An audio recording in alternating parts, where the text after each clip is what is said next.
I guess I consider myself a foodie. Yeah. What made you branch off from that? I think just the fact that I felt like I could give more value and I just had more to say than just talking about food. There's just, you know, you just get that feeling, just that intuition of like, nah, like I know I can do more and I could just do more and offer more. Yeah. So that's what I did.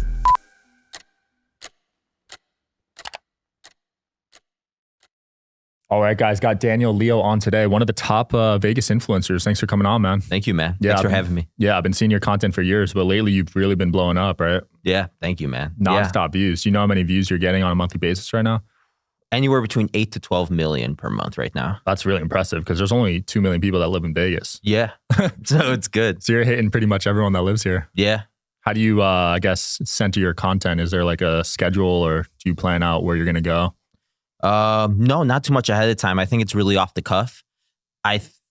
So on a weekly basis, I probably have like one or two where I'm like, okay, I schedule it out or whatever. But on a daily basis, when it comes to like news feeds and like updates in Vegas, it's like off the cuff. It's like, you know, as it happens. Yeah, because there's a lot of new developments coming, right? A lot of new businesses starting up around here. Yep, exactly. So I just have the system knocked down and I just, you know, it's tailored and I just, you know, crank it out. Yeah. So you've been covering the new neighborhood developments? I have, yeah. Just everything new coming to Vegas right now. So just what's been going on in the Arts District, all the new developments out there, and just the fact that people are now going to be able to live down there. I think there's a plan now after Midtown breaks ground, after the Midtown development breaks ground, I believe there's going to be said to be 5,000 new residents. Holy crap. In that area. And right now there's less than 1,000. Damn. So yeah, it's going to be a completely new neighborhood. I think it's needed because real estate's pretty pricey out here now, right? Yeah.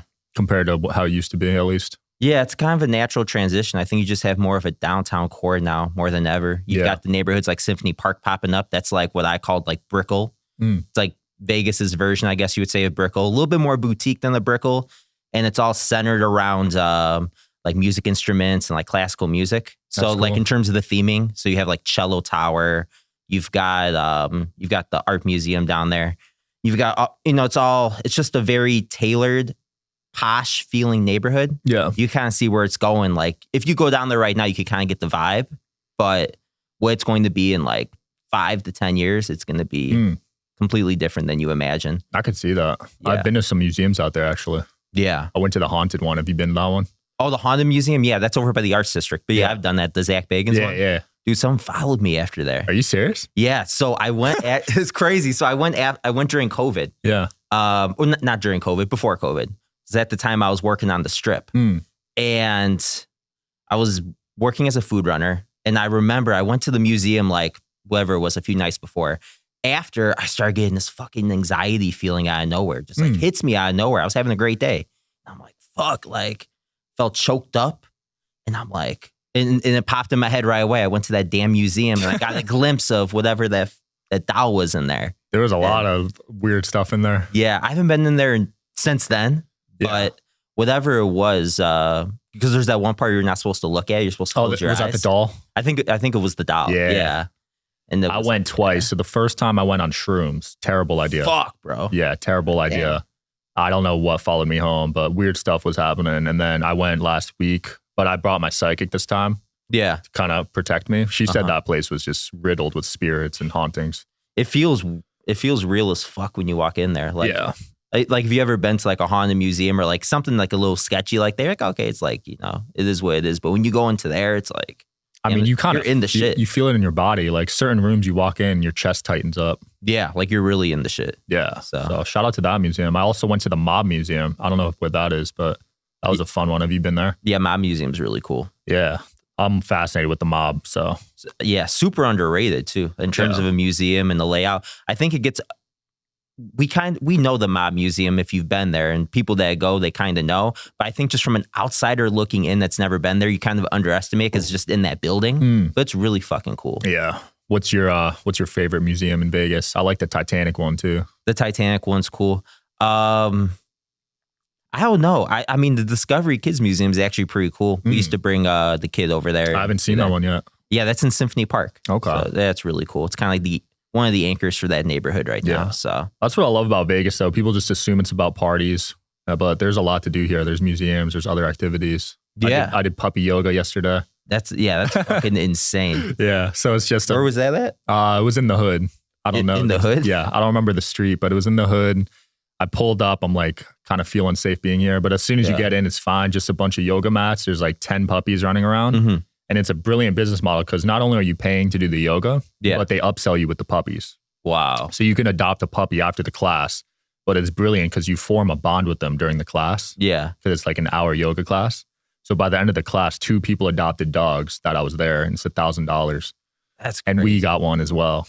That's amazing. Where else do they have that shit? You know, like, they're starting in multiple cities. Actually. Are they? So it's there's a few companies just in a bunch of major cities right now. That is really cool. Yeah, you should try it. Yeah, might have to. I'll connect you. I was the only guy there. Yeah, it was 20 girls. So wow, I know the girls have been asking for another dog. Maybe that would be a good idea. Yeah. So you got a dog right now? Yeah, we have a little Chihuahua. We got her about like a year and a half ago. You like Chihuahuas? Yeah. Well, she's cute. She's not like a feisty Chihuahua. She's sweetie. Her name's Penny. That's a good name. I've only met feisty Chihuahuas. Really? Yeah, I've never met a sweet one. Yeah, you gotta meet Penny. Penny's like really sweet. You trained her well then, because they're protective usually. Yeah, it was my first dog, so fiance definitely took up with that and kind of like led the way. But yeah, it's great. That's cool. Yeah, she's awesome. What are you most excited about coming to Vegas? For me, it's HMart.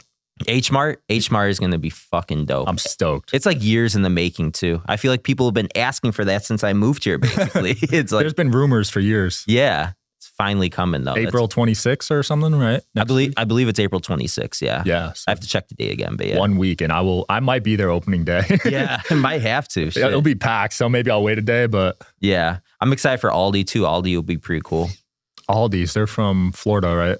I think they are from Florida. I grew up with them in Chicago. Okay. So I had them in Chicago. You kind of underestimate it because it's fucking Aldi. You're not thinking twice about it because it's right by you. But when you don't have one, you're like, I want a fucking Aldi.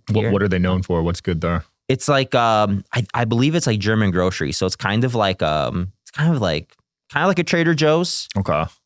I think of it brand wise, it's like if IKEA and Trader Joe's had a baby. Interesting. That's how I think of it. So it's like furniture and groceries? Not furniture and groceries. I just think from a brand perspective, Aldi kind of reminds me of a IKEA, but the shopping experience is very much like a Trader Joe's. I could see that. So, but more cheaper. I think probably more geared towards like the middle class. Yeah. So like middle class. I'll check it out. I'm also pumped for that In-N-Out coming to the Strip. Yeah. What is it? 10,000 square feet? Something huge. Yeah, over 10,000 square feet. I think the indoor is 8,000 square feet and the outdoor is 2,500. That's gonna be a blast. Overlooking the Strip, it's gonna be sick. Yeah, I can't wait. How do you feel about the Strip? Because I know locals usually don't like it. So before I came to Vegas, I had this idea that you just had this vision like you want to be a local, right? Like learning how to be a local, I think was my thing. I was like, I need to learn how to be a local, so I'm gonna say fuck the Strip, right? Yeah. And I stayed away from it at first, but I think just because I shoot a lot on the Strip too, and it's kind of incorporated, you kind of just take the Strip for what it is, I think. So I don't have any hatred or disdain towards the Strip like most locals do. Yeah, but I'm the same way. I think it's obviously super expensive. Yeah. But if you're just going there to have fun with that mindset, right, you can make a good night out of it. No, it's true. Yeah, and especially in the workflow too. I mean, you have to accept it for what it is. I mean, I don't know. I'm not from Orlando, but I assume people in Orlando don't hate Disney World. It's just you assume Disney World's there, and it just is what it is. Yeah, because it's bringing your real estate value up. It's actually helping you indirectly. Right. Exactly. Yeah, I like it though. I like the old Strip too, actually. Yeah, downtown. Yeah. I think it's always interesting over there. Yeah, downtown's awesome. You never know what you'll see there. Yeah, I know. That's where I used to hang out a lot before I settled down. It was a lot of fucking random Tuesday, Wednesday nights on Fremont Street and just cheap drinks and having a good time. Yeah, Fremont's a blast. The Nerd Bar is fun. Nerd Bar. I went to an Asian food festival there like a couple months ago. Yeah. Did you go to that one? I didn't go. I was out of town. Okay. But yeah, Dream Asia Food Fest. Yeah, that was at the event center, right? Yeah. Right by Circa. Yeah. Vegas had some good food festivals, man. I want to go to that pizza one next year. Yeah, Pizza Fest is amazing. Yeah. I went 2 years ago. It's awesome. Did you get to eat a lot of pizza or just everything? Yeah, you kind of you go in, and I think it's kind of like the unlimited wine. Like have you ever been to like a wine festival? No, that sounds cool. it's kind of similar. You go in, you pay a fee. It's like whatever. I don't remember. It was $150 or something. Yeah. But you go in and you just get to try all the pizza kind of unlimited. I would love that, dude. It's awesome. Yeah. Dave Portnoy should go there from Barstool. Yeah. Oh my God. Just like you could do a whole fucking series there if you wanted to. That'd be super viral. Yeah. I'm at a conference out here probably once a week. Yeah. There's so many. Yeah. Conferences too. And being in the media industry, we get the media pass. Mm-hmm. So it's just really convenient. We get some behind the scenes stuff. Yeah. There's just so many industries now in Vegas and just, I don't know, Vegas is changing for sure. Yeah. How long have you been here? I've been here since 2017. 2017. So what, 8 years? Yeah, about 8 years. Yeah. Yeah. That's a lot of change. Yeah. Late 2017. So yeah, kind of before things started kicking off, but had my eyes on Vegas and became kind of obsessed and nerdy about Vegas back in like 2014, 2015. So you planned on moving here? I planned on moving here, yeah. Wow. I was unplanned. I just came here. What was the reason that you came? LA during COVID was boring. Yeah. And not safe. And you came here during COVID? Yeah. Yeah. Drove here during COVID and stayed at the MGM. Yeah. And then eventually found a spot. But that COVID phase was madness. Everyone was moving here. Yeah. You remember that? Oh, yeah. Like you had to, insane. If you wanted to get a house, you had to offer more than it was listed for. Yeah. Even for renting. Yeah. It's insane. We were locked in because we were renting at the time, but where we were renting, we were locked in. But yeah, we didn't have to go through all that, thankfully. But yeah. I mean, we might get another boom when the NBA comes, when MLB comes. Oh, yeah. And I think Vegas is turning into more of a luxury market than ever now. There's just more of a demand for luxury out here with not only the Hollywood studios coming, but the evolution of downtown and a real downtown coming. Yeah. Like I'm talking about like Symphony Park. Like it's just Vegas. Like I said, Vegas is changing. Absolutely. You said you used to work on the Strip? Used to work on the Strip, yeah. What were you doing out there? I was a food runner. It was the first job I could get. So when I first moved to Vegas, before I moved to Vegas, I was doing construction. And the thing about doing construction and what I was doing in Chicago is that you would get unemployment benefits in the off season. So I moved to Vegas in that off season. So I had probably a 4 or 5 month. It was like a 4 or 5 month window for me to find a job. So I wasn't living on much, but I was living on enough at the time. So I applied to probably 200 or 300 jobs. Jeez. And because I had no college or nothing, man. So it was the only experience. The only thing I could get was a food runner. So I was a food runner at the Luxor in the buffet that just shut down. Oh my gosh. Yeah.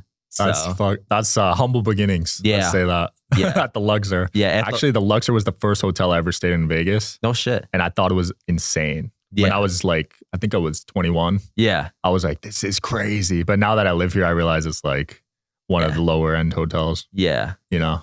I know. Yeah. And the buffet's gone now. That was kind of it was a bittersweet, but it's damn, it's the place that I worked at when I moved to Vegas is now gone. So yeah, a lot of buffets closed down because of COVID. Yeah. Luxor was one of them, right?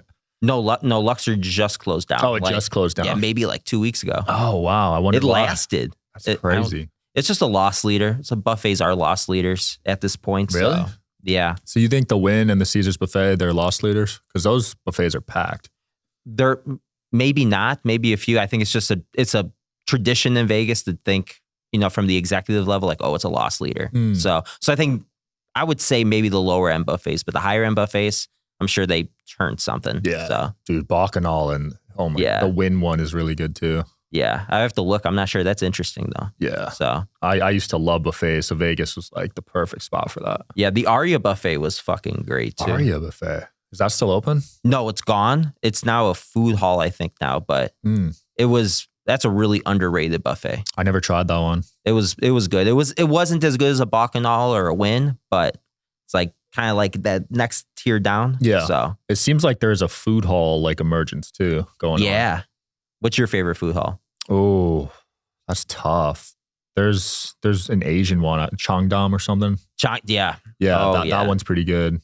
Awesome. But I don't know if Chinatown's considered a food hall, but I'm in Chinatown twice a week. Yes, yeah, it's awesome. Any plaza you pick there, you'll find something good. Yeah, exactly. Yeah, starting from Golden Tiki, going all the way back, you're always going to find some fucking amazing food. Yeah, some bangers. It's hard to find parking these days there, man. Yeah. Oh my God. Yeah. It's a nightmare. Yeah.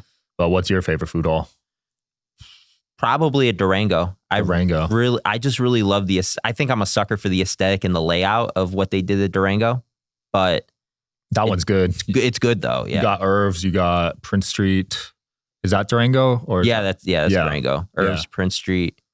And there's that one restaurant, I forget the name. You've got a handful. You got the Hawaiian restaurant. Mm-hmm. You've got the noodles. You've got even like Fiorella, the Italian spot. It's really good. You've got Nielsen's frozen custard. Love Nielsen's. Yeah. You a big foodie? Yeah, I'd say so. A lot of your content is food related, right? Yeah. Initially, it was a lot of food, and I think it's kind of changed. But I think I guess I consider myself a foodie. Yeah. What made you branch off from that? I think just the fact that I felt like I could give more value, and I just had more to say than just talking about food. There's just, you just get that feeling. It's that intuition of like, nah, like I know I can do more and I could just do more and offer more. Yeah. So that's what I did. I went through that phase too, where I was going to restaurants and posting and, doing all that. Yeah. But I kind of got over it. Yeah. It was like a little 6-month phase. Yeah. I know for me, I think I stuck to it for like a good year and a half. And I still do post about food. Don't get me wrong. Like food is a part of culture. Yeah. But I think I kind of started posting before all the big developments started kicking off. Like, it's like something intuitively was telling me like, start covering more bigger things in Vegas because you could offer more. And it seems like more things just started happening and being announced, and it just never stopped. Well, that's smart because you carved your own lane. No one was really doing that. Right. Everyone was doing food or whatever, something else. Yep, exactly. That's cool. Are you collaborative with the other Vegas influencers? Do you work a lot with them? Yeah, I'd say like there's a lot of great friendships that we have. That's cool. So it's a very tight-knit community. It's like a small family. Yeah. So kind of, and I mean, they were a family before I even came into the picture, but a lot of these people have known each other for years. Yeah. So, and they're open. I mean, there's always new ones coming in. I don't pop up in the media events as much as I used to, but every time I go now, there's like new faces. So it's like really cool and refreshing to see. That's cool. But you still see all them same people that you kind of like, they say came up with. So that's cool. Yeah. No beefs or rivalries? No, no, I wouldn't say so. That's cool. Other cities, that's definitely a thing, but Vegas seems Vegas is a small kind of world, Yeah. You run into the same people. Yeah, no, definitely. I think, the beefs are definitely more isolated. It's never like a big thing. It's always, I don't know. Yeah. We're blessed to have the influencer community that we have in Vegas, I think for sure. Yeah. Oh, go ahead. No, I was saying, because in other cities, like you're saying, it's just not as tight knit. Oh, yeah. Especially LA. Yeah. Oh, yeah. In LA. Yeah. What's the next big thing you're working on? I got some things I can't announce, but definitely working on at least two big things. Nice. So, but for right now, it's the content. So we might see you in a movie or something. I don't know. You might. I don't know. Okay. I don't know. Well, Mark Wahlberg's out here. Yeah, that would be crazy. He started a studio. Yeah. Yeah. He's I think they're saying he's going to get some type of executive role or some type of thing some seat at the table for Sony. Wow. So that would be really cool. That's huge. Yeah. It just seems like a lot of new jobs are coming to Vegas. Yeah. Other than hospitality. Yeah. I know. Well, you're talking about the studios popping. You've got Warner Brothers and you got the Summerlin Studios thing happening with Warner Brothers and Sony.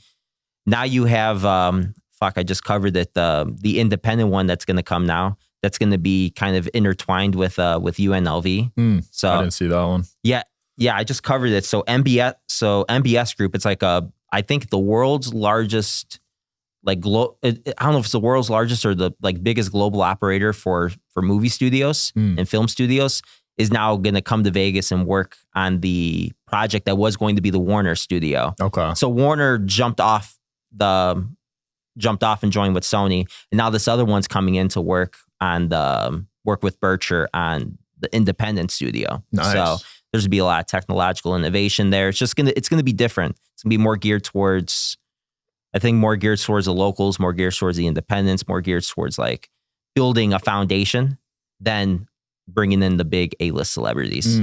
Love that. So you need both. Yeah. So you need both these days. Yeah. I agree. Do you spend more time in Henderson or Summerlin? It's streaky. It's definitely streaky. I find what's really interesting is I'll go to Henderson and I'll spend like 3 or 4 days in Henderson for whatever reason. I just end up in Henderson and then I'll spend 3 or 4 days in Summerlin. It's not planned. It just kind of happens that way. So that's a political answer. Yeah. If you're asking me why are you asking me like what I prefer? Yeah, like where I'd rather hang out? I guess.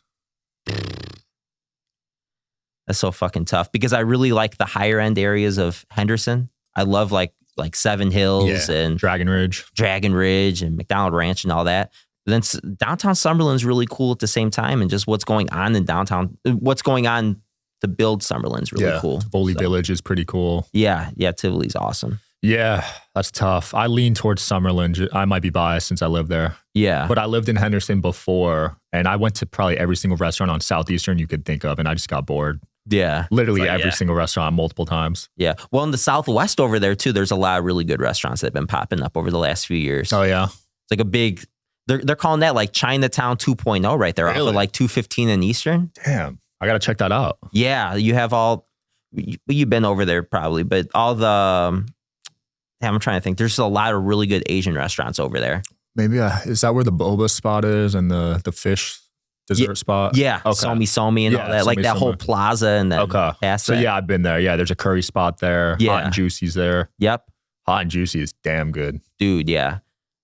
The Hot and Juicy, the only one the one that I love to go to that I prefer is always going to be the one in Chinatown though. That's the best one? That's the best one to me. That's good to know. Yeah. There's like 5 of them. Yeah. I always go to the one in Chinatown. It smacks. I might have to hit that That's the OG. Yeah. I'm on a fast right now. You got me thinking about food. Juice fast or what? Water. Oh, water fast? Hours. Yeah. Oh, shit. Have you done that before? Yeah.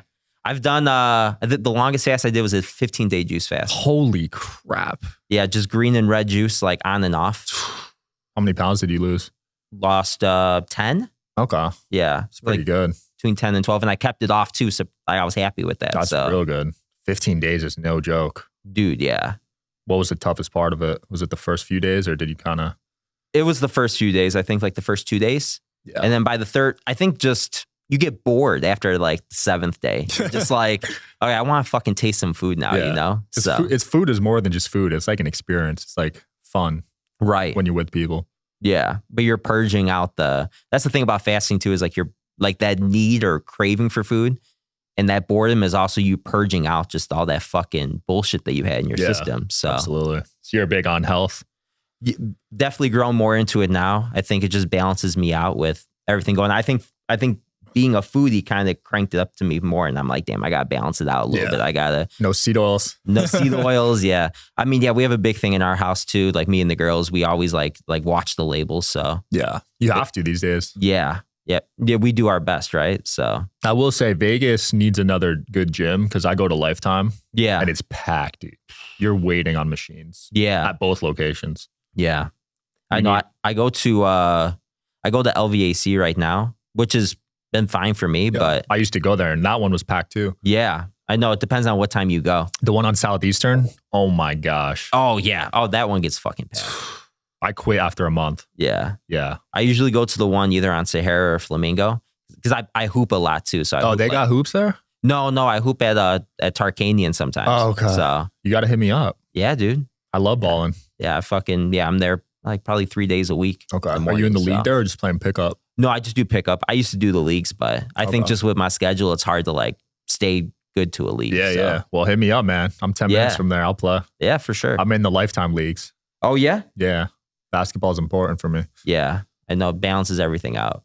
Just like childhood shit, you know? Like you have to keep some of that with you, I think. Yeah. I don't want to be 62 and have fucked up knees or just be old and bitter. Like I want to be, you want to be like that 45, 50-year-old dude that's like in shape, right? Absolutely. So, health is like the new flex these days. Yeah, if exactly. You're healthy.